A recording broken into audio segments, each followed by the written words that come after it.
என்னம்மா பண்ண போறீங்க? சாம்பார், டிஃபன் சாம்பார் வைக்க போகிறேம்மா. பருப்பு இல்லாமல் சாம்பார். அதுக்கு தேவையான பொருட்களை நான் காமிக்கிறேன். ஓகே, சொல்லுங்கள். சொல்கிறேன். கடலைப்பருப்பு 2 ஸ்பூன்மா, தனியா 2 ஸ்பூன், பூண்டு 4, அரை டீஸ்பூன் வெந்தயம், 1 மிளகா வத்தல், தேங்காய் 2 ஸ்பூன், தக்காளி 2, வெங்காயம் 1, கருவேப்பிலை.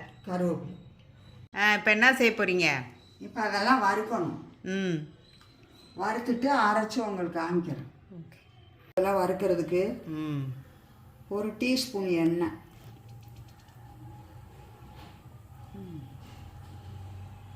தீஞ்சு போய் வெந்தயம் பொரிச்சுக்கிறோமா? ஆமாம்.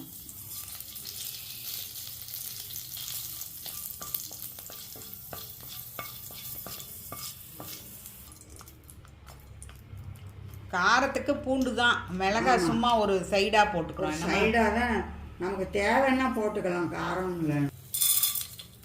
கடலைப்பருப்பு 2 ஸ்பூன். ஆமாம். எல்லாமே செவக்க வறுக்கணும். ஆமாம் ஆமாம். பருப்பு இல்லாமல் இந்த சாம்பார் வைக்கலாம், அப்படி தானே? ஆமாம் ஆமாம். நீங்கள் ஒன்றா போட்டு கூட வறுக்கலாம். ஒன்றும் இல்லை, எல்லாம் ஒன்றா தான் அரைக்க போகிறோம். தனியா இதெல்லாம் அதோடவே போட்டுக்கலாம். ஒன்றும் இல்லை, எல்லாமே ஒன்றா வறுக்கிறது தான். வெந்தயம் மட்டும் கொஞ்சம் தீஞ்சிடும், அது சின்ன இது இல்லை. தனியா வறுத்துருச்சு, எல்லாம் வறுத்தாச்சு. இப்போ தக்காளி அதுலேயே இப்போ தக்காளியை வதக்குறீங்க? ஆமாம். எல்லாமே சேர்த்து ஒன்றா அரைக்கணும். தக்காளி நல்லா வதங்கணுமா கொஞ்சம் வதங்கினா போதுமா? இல்லை, நல்லா வதங்கணும். அரைக்கணும்ல, அரைப்படணும்.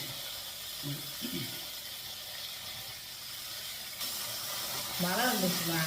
ஆமாம், காலையிலேருந்தே தண்ணி காலையிலேருந்தே தெரியுது.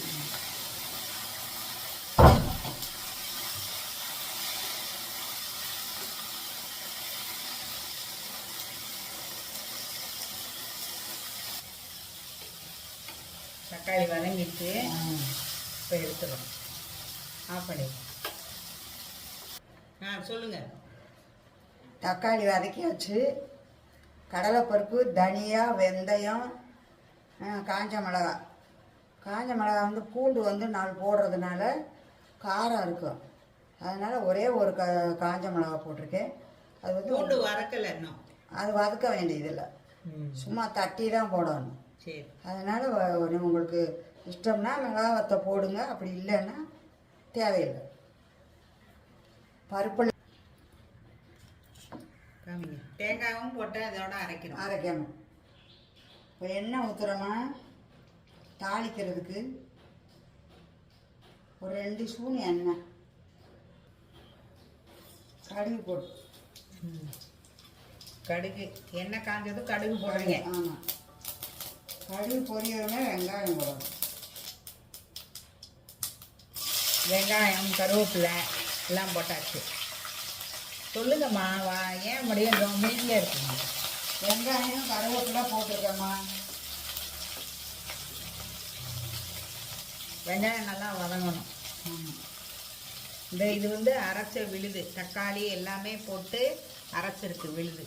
பாருங்கள், நல்லா நைஸாக தான் அரைச்சிருக்கு, விழுதாலாம் அரைக்கலை, நைஸாக இருக்கு. பூண்டு போடுறேம்மா, பூண்டையும் சேர்த்து வதக்கணும்.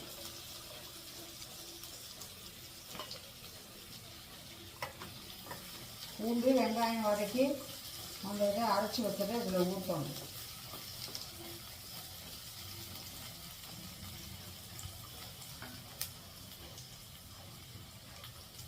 பூண்டு நல்லா வதங்கினதுக்கப்புறம். ஆமாம், வதனம் போட்டிருக்கு. வெங்காயமே இன்னும் வதங்கும்.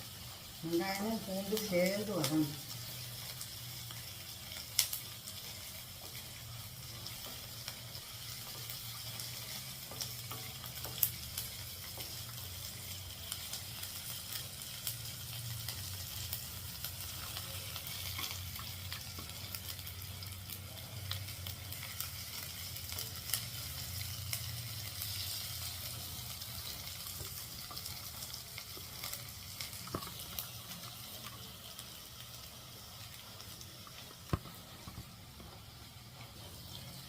வதங்கிச்சா? வாசனை வந்துருச்சு பாருங்க. கொஞ்சம் அரைச்ச விழுத ஊற்றுறோம். இந்தாங்க இப்படி போட்டுங்க, இந்த சைடுக்கா. தண்ணி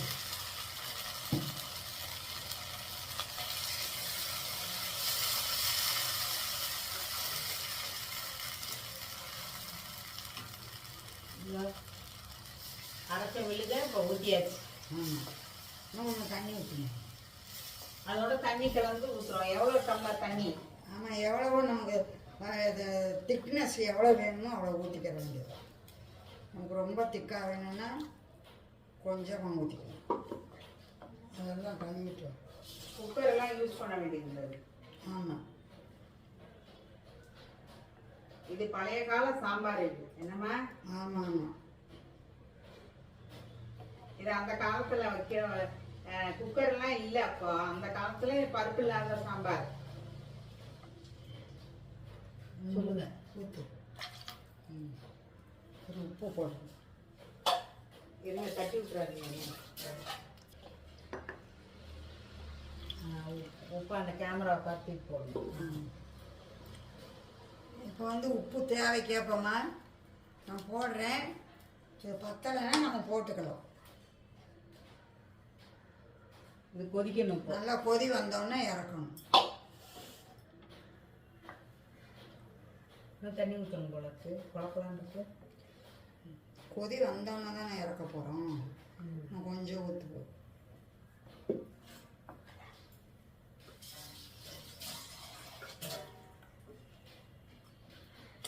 போதும். மஞ்சத்தூள்? மஞ்சத்தூள் எல்லாம் இல்லை.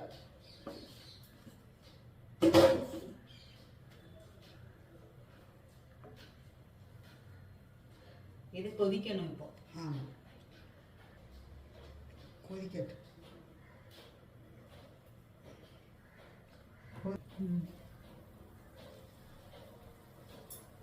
கொதிக்க ஆரம்பிச்சிருச்சு. ஆமாம், இன்னும் ஒரு 5 நிமிஷம் கொதிச்ச உடனே இறக்கிடணும். கொதிச்சதுக்கப்புறம் 5 நிமிஷம் இருக்கணுமா? இல்லை இல்லை இல்லை இல்லை, கொதிச்சோன்னா கொஞ்சம் கொதிச்ச உடனே ஆஃப் பண்ணிடணும். ஏற்கனவே வறுத்து அரைச்சது. ஆமாம் ஆமாம், அதனால தான் கொதிச்ச உடனே இறக்குறது. ஆஃப் பண்ணிடுவோமா? பருப்பு இல்லாத சாம்பார் ரெடி ஆயிடுச்சு. பருப்பு இல்லாத சாம்பார் ரெடி. அது கரண்டியில் போட்டுட்டியா? போட்டுருக்கேன். பாருங்க பாருங்க,